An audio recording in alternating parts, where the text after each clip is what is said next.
Hello magpies, and welcome back for more from the Social Justice Player's Handbook. Swoop swoop and so on and so forth. Next up is an archetype that is very close to my heart, if you'll pardon the bias. I'm a simple fellow, I stan a magic man. As blunt as a warrior and infinitely versatile, these wand-wielding boys are notoriously easy to take down at low levels, but given opportunities to flourish, they are as rare as they are dangerous.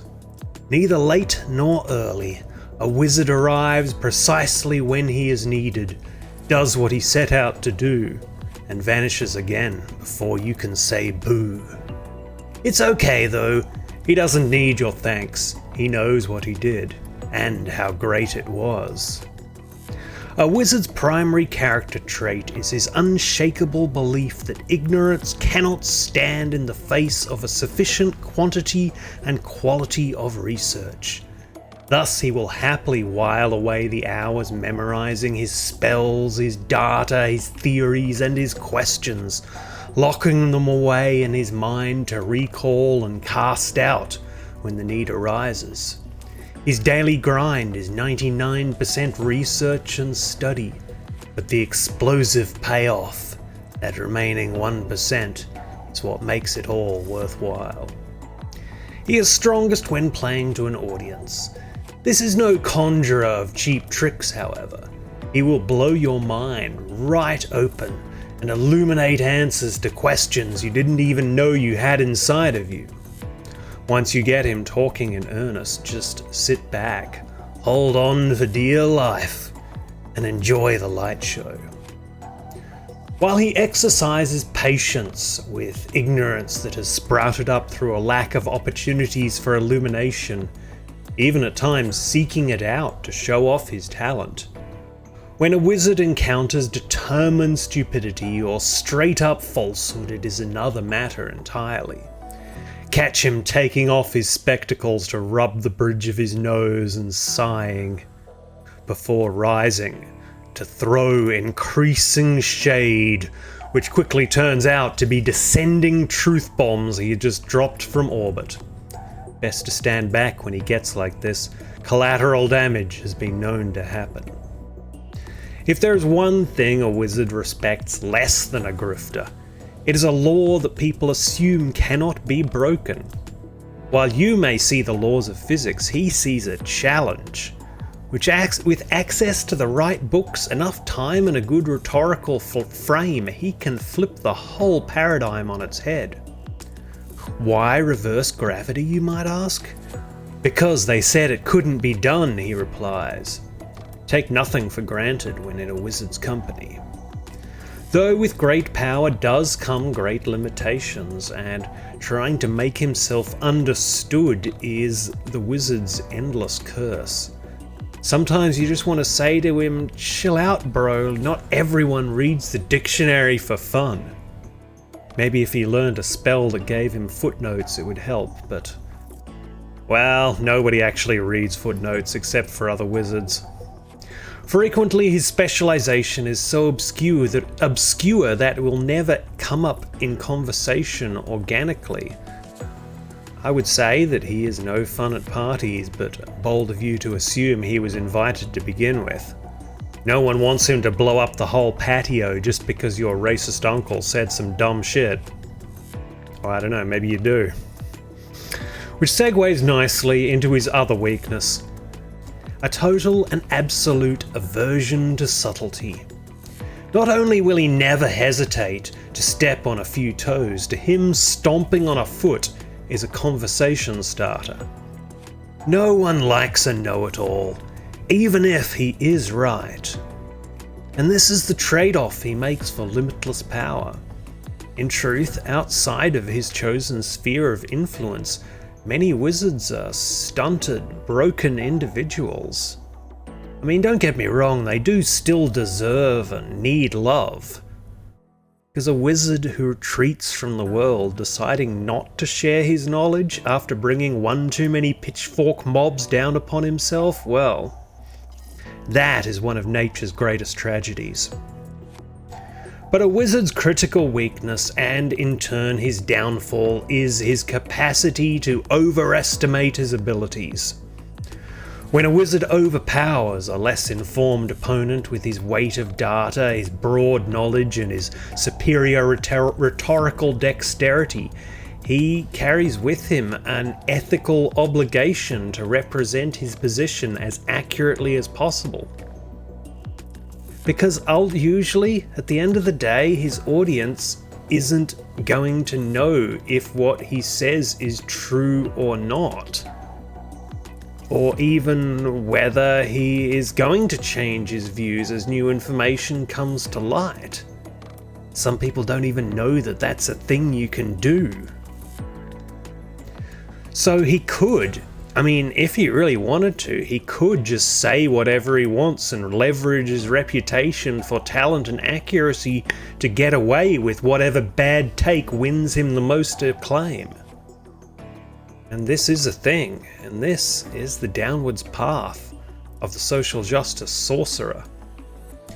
For you see, a sorcerer is just a wizard who has learned that he doesn't need to spend half his life sequestered in libraries, expanding his knowledge base and refining his opinions, when he can just rely on his raw talent for quick thinking and upon the aesthetics of intellectualism. He has a penchant for persuasion that lets him gather a cult-like following, and he has the rhetorical strength to force any data point to fit his narrative. Faking it until you make it is a powerful thing, and often it is very hard, nigh impossible to tell if a sorcerer is just grifting or if he's getting high on his own supply of bad takes. Regardless, a sorcerer's character trait defines his life as it is as a sham.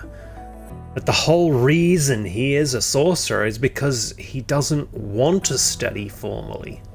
Either because he cynically understands he doesn't need to as long as he keeps lying and doesn't get found out, or because maybe he just isn't as smart or isn't focused enough to study what he wants to. He knows he will never be a wizard, and why would he want to be one at the end of the day when no one likes a stuffy know-it-all?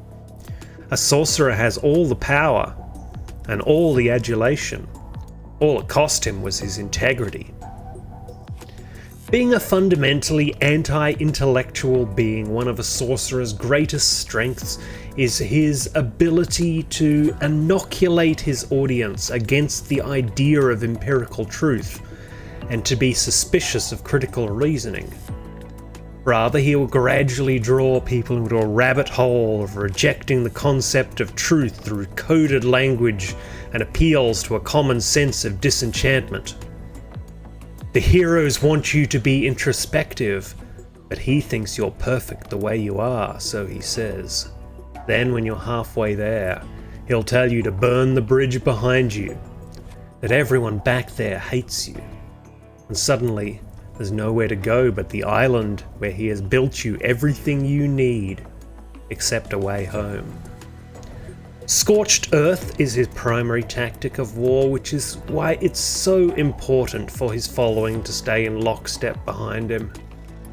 When he tears down those that oppose him, he frames it as critical thinking. But when others critique him, he will tell you that they are either grifting or unwitting dupes of the lies his enemies tell. There is a certain diabolical genius to his madness, to do one thing while accusing his detractors of doing the same. Finally, while a wizard redefines and reshapes the playing field to expand consciousness and to question the boundaries of essentialism, a sorcerer will cynically change his beliefs when cornered and gaslight you into thinking he always believed his new position.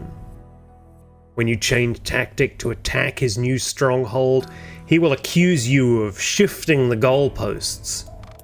And when you point out his being a weasel, he will say that isn't that so typical of so-called heroes, or as he likes to call you, villains, to attack him personally, because you can't attack, let alone understand, his high-level arguments. So he will repeat ad nauseum, Like so many villains, he finds ways to find his weakness, to turn his weakness into his advantage. The fact that most people don't engage with academic sources means that he can lie and twist them in any way he wants, all the while cultivating an audience that aestheticizes strength and irreverence, and this lets him be as blunt, obtuse, or offensive as he desires. He is Schrodinger's edgelord. Everything he says is either a legitimate critique and just a joke, both at the same time, at least until he opens the box and pulls out whichever wins him the argument. It is easy for a wizard to fall, but almost impossible for a sorcerer to rise. And sometimes you just have to settle for publicly defeating him through his critical weakness of his pathological codependency. Sorcerers are famously thin-skinned and vulnerable to humiliation. This is why he only debates college kids on their way to class and is allergic to conversations with experts who might expose him. But ultimately, you can't reason a person out of a position they didn't reason themselves into. You need to make his followers see how weak he is behind his illusions, because without followers, a sorcerer has nothing. Then, without them, he will have no choice but to rethink his life, or more likely, to rebrand. Sadly, there is no shortage of people susceptible to his messaging, and to change that, well, we would have to make education more available, make it more affordable, change our attitudes towards learning. We would need, in short, transformative social change. So there we have it, magpies, a magical duo for our second pair of classes. I do hope you stay faithful and tune in to the next episode, because we will be doing a triple. Until next time, magpies, I'll see you soon.